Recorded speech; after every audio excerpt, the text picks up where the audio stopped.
छत्तीसगढ़ विधानसभा का मानसून सत्र 20 जुलाई से शुरू हो रहा है। विधानसभा सचिवालय ने मानसून सत्र की अधिसूचना जारी कर दी है। 27 जुलाई तक चलने वाले सेशन में कुल 6 बैठकें होंगी। इस सत्र में सरकारी कामकाज के साथ ही कई विधेयक भी पेश होगी। आप बताते चले कि विपक्ष खाद्य समेत कई मुद्दों पर सरकार को घेरने की तैयारी में है।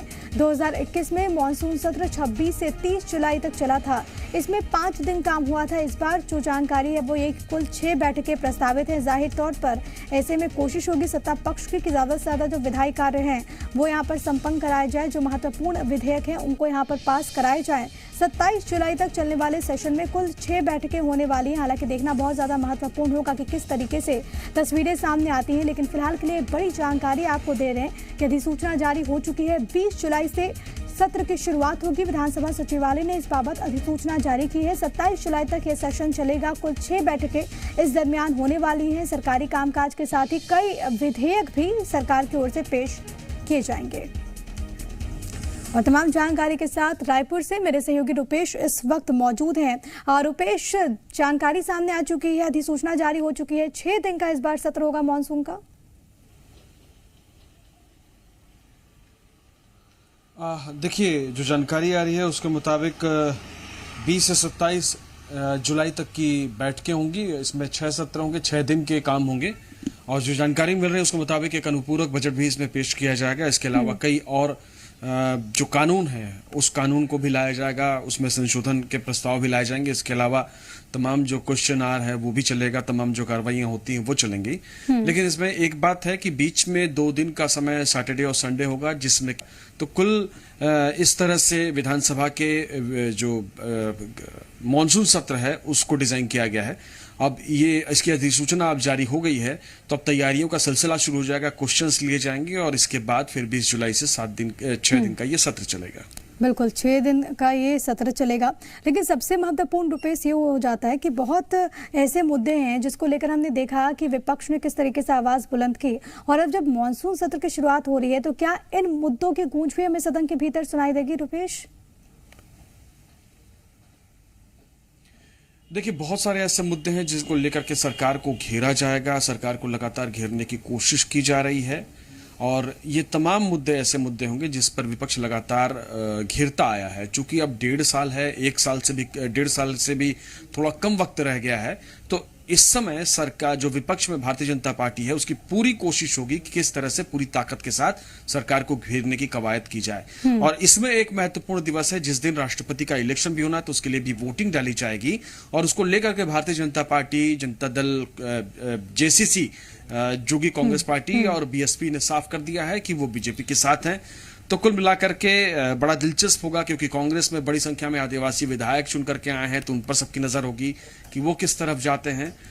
तो ये कुल मिलाकर के बड़ा दिलचस्प सत्र रहने वाला है। और बहुत सारे ऐसे मुद्दे हैं जैसे शराबबंदी का मुद्दा पहले सत्र से लगातार उठता रहा है। चूंकि सरकार का कार्यकाल अब 1.5 साल से भी कम वक्त का बचा हुआ है, तो ऐसी स्थिति में सरकार कब इसको लागू करने जा रही है, इस मुद्दे पर जरूर सरकार को घेरा जाएगा। इसके अलावा जो खाद है, खाद की जो कमी है, उस मुद्दे पर भी चूंकि मानसून अपने पूरे चरम पर रहेगा और जो खाद की किल्लत है, खाद की जो जरूरत है, उसको बहुत ज्यादा खबरें मिलेंगी और वो जगह जगह से समस्याएं सामने आएंगी। जैसा कि केंद्र सरकार, राज्य सरकार और बीजेपी दोनों ये कहती आई हैं कि खाद की किल्लत है, तो वो एक बड़ा मुद्दा होगा जिसको विधानसभा सत्र में उठाया जाएगा।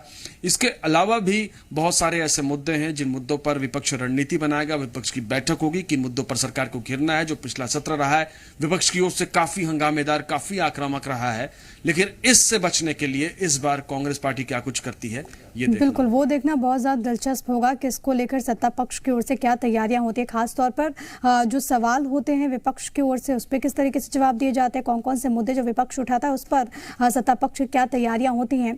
पूरी तरीके से दिलचस्प तो सत्र रहेगा, लेकिन इन सबके बीच एक बहुत ज्यादा महत्वपूर्ण ये भी हो जाता है रुपेश। हालांकि देखिए कि मानसून सत्र की अवधि बहुत ज्यादा लंबी भी नहीं होती है, लेकिन अक्सर विपक्ष कहता रहा है कि मानसून सत्र या फिर कोई भी सेशन छोटा होता है तो सरकार सवालों से बचना चाहती है। तो क्या अब वक्त को लेकर भी संभावनाएं बन रही हैं कि विपक्ष को सवाल पूछे या सवाल उठाए?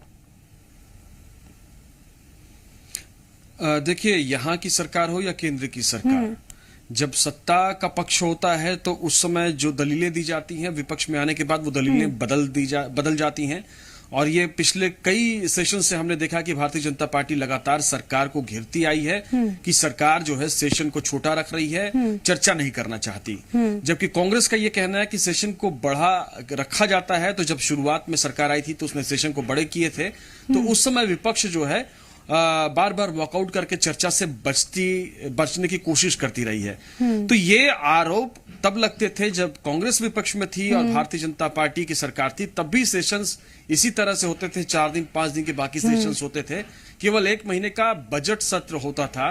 तो कुल मिलाकर के हम ये देख सकते हैं कि करीब 12-13 सालों में 1-2 सालों के अपवाद को छोड़ दें तो एक परंपरा सी स्थापित हो गई है कि बजट सेशन को छोड़ करके जो बाकी सत्र होते हैं वो काफी छोटे रखे जाते हैं।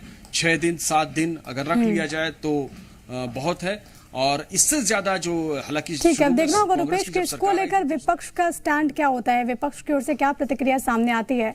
बहुत धन्यवाद आपका तमाम बातचीत और जानकारी दर्शकों तक पहुंचाने के लिए। खबरों में बने रहने के लिए आप हमारे फेसबुक, ट्विटर और इंस्टाग्राम पेज को फॉलो कर सकते हैं। लेटेस्ट अपडेट के लिए आप हमारे यूट्यूब पेज को सब्सक्राइब भी कर सकते हैं और हाँ, बेल आइकन पर क्लिक करना न भूलें।